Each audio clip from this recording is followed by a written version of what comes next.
But before our panel gets started, I'd like to hand the floor over remotely. But we are at Switch, so we can do great, cool things like remotely hand the floor over to one of the nation's leading experts on energy and energy markets, and that's Jon Wellinghoff. Jon Wellinghoff was the longest-serving chairman of the Federal Energy Regulatory Commission from 2009 to 2013, where he was known for his international expertise and thought leadership in energy policy, electric markets, and the interface of disruptive energy systems with traditional utility structures. During this time, Jon worked to formulate new policies and rules to improve electric market efficiency and integrate new disruptive energy resources into wholesale energy markets. He now serves as Chief Policy Officer at SolarCity and oversees regulatory and legislative affairs on federal and state policy for that company. Prior to joining SolarCity, Jon served as a partner for the law firm of Stoll Reeves, where he provided knowledge and expertise in energy law and the development of clean energy technology, consulted on energy policy with leaders in the US, China, Australia, and Europe.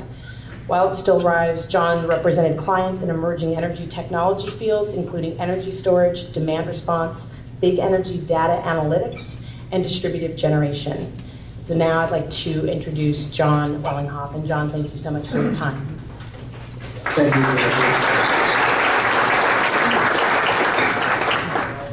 Thank you, Jennifer, and I want to thank the Clean Energy Project for having me participate in their Energy Choice workshop. I appreciate the opportunity. It's great to see all my friends in the audience. Many people I can see, all I'm sure that are very much supporters of the Clean Energy Initiative. So I hope there's some skeptics out there. I hope there are people in the audience that are still a little skeptical, because I want to speak to them specifically. And I want to make two primary points before you move on with your panel, and you've got a great panel for this program during the noon hour.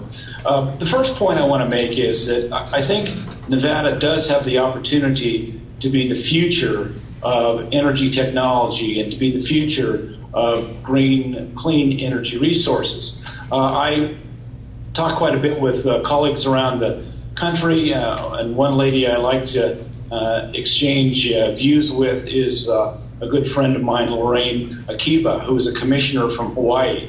And she's always talking about she's delivering a postcard from the future, Hawaii being the future of energy and energy policy, given that they have over 17% penetration of solar energy in Hawaii now. There's been a great uptake there, given the great resource they have and the great opportunities they have in Hawaii. So Lorraine's very proud of that and likes to talk about it and brag about it. And I think we certainly can brag in Nevada as well, because in Nevada we have, as we all know, tremendous solar resources in southern Nevada and in northern Nevada as well. We also have the largest potential for geothermal resources of any state in the nation, and we have substantial wind resources as well. So some of you may know Hawaii has recently announced that they're going to go to 100% renewables. Well, I think that's not an unachievable goal for Nevada either. But I don't think that goal is achievable unless Nevada does go to a true wholesale and retail competitive market with full energy choice for all consumers in Nevada. And that's what this initiative does. It enables entrepreneurs, companies like my own SolarCity and multiple other entities to come into the state and to provide the citizens in that state with the choices that they desire to provide for the energy services that they need to provide for their businesses and for their families, and to give those choices for clean energy in a low-cost, efficient way. So I think this initiative really can do that and will do that for Nevadans. Second point I'd like to make before turning it over to the panel is that we all started to do this before in Nevada. And I was there in 1999, and in addition to the background that Jennifer gave you of the things that I've done in the past, a number of years ago, back in 1999, I was the staff counsel to the Nevada Public Utilities Commission. And during that 1999 legislative session, there was an effort to deregulate or restructure, I think is a much better word, restructure the entire electric system in Nevada through a legislative initiative rather than through a ballot initiative as we're doing now. And in fact, we went very far down that road. We were at the point where the utility company was having to break up and sell off their generation so that it could be competitive and provide for competitive services throughout the line of services that now are provided by the monopoly utility in Nevada. It was right then. It was the right choice then. It's the right choice now. What happened? Why didn't we go there? Well, we had a little thing come along called Enron.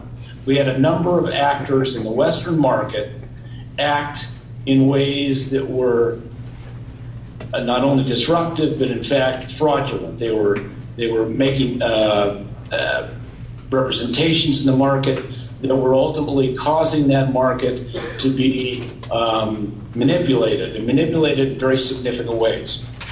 Why were they doing this? Well, they were trying to maximize their profits. Why weren't they stopped quicker? Well, because there was no cop on the beat at the time. The FERC, the Federal Energy Regulatory Commission, that I was chairman of for 4.5 years, at that time in 1999, had 3 to 4 people in a very small office in enforcement that was looking at the wholesale energy markets in the country.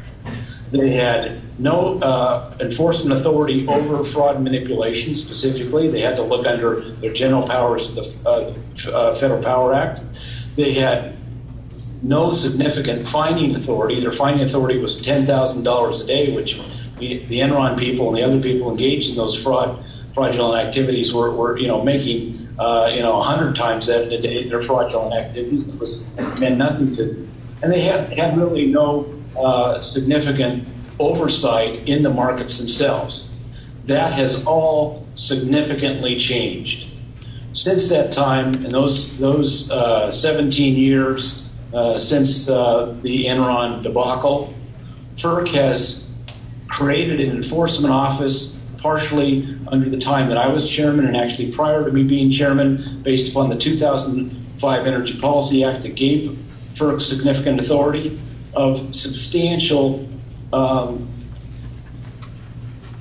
size and substantial quantity and abilities. Ultimately, there are over 200 people in the FERC enforcement office who now have attorneys, have analysts, have economists who are all capable and willing and able to provide significant enforcement activities. In addition to the people in the FERC enforcement office themselves, there's also enforcement people in each wholesale market. So in the California ISO, in the Midwest ISO, and PGM, and all these markets where these actors participate, there are now embedded in those markets market monitors who oversee those markets on a daily basis, in fact on an hourly basis, reviewing the markets to ensure that there is as little fraud and manipulation as possible.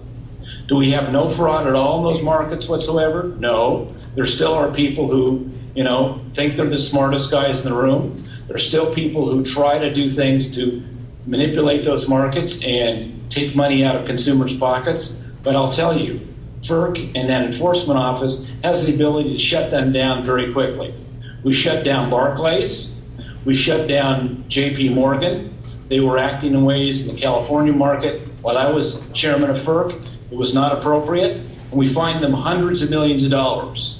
And as a result, we sent money back to consumers, and we basically negated the fraud that was acting in those markets at those times. So I can't tell you that, if you enter into a completely restructured market in Nevada, that the Nevada consumers will never see any fraud or manipulation that will be perpetrated on them. But I can tell you that it will be minimized to a very small degree, if any occurs whatsoever. And I can tell you that you have a federal enforcement agency that is the best in the world, bar none, that can minimize those types of fraud from occurring. So let's look at the other side of it.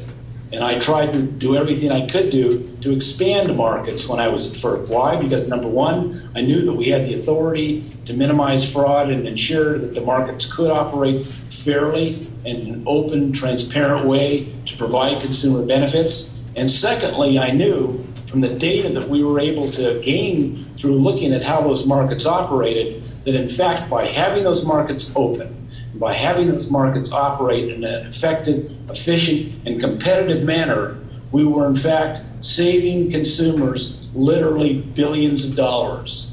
In fact, I can tell you in one instance, in one market in PJM, which is the market in the Mid-Atlantic area, we looked at 1 week in the summer, and because those markets were competitive, we saved consumers over $230 million just in 1 week by ensuring that competitive providers could provide resources into those markets. So I have a great faith in markets. I have a great faith in competition, and I believe that competition will ultimately deliver those benefits to Nevada consumers if Nevada consumers choose to open it up. Thank you all, and have a good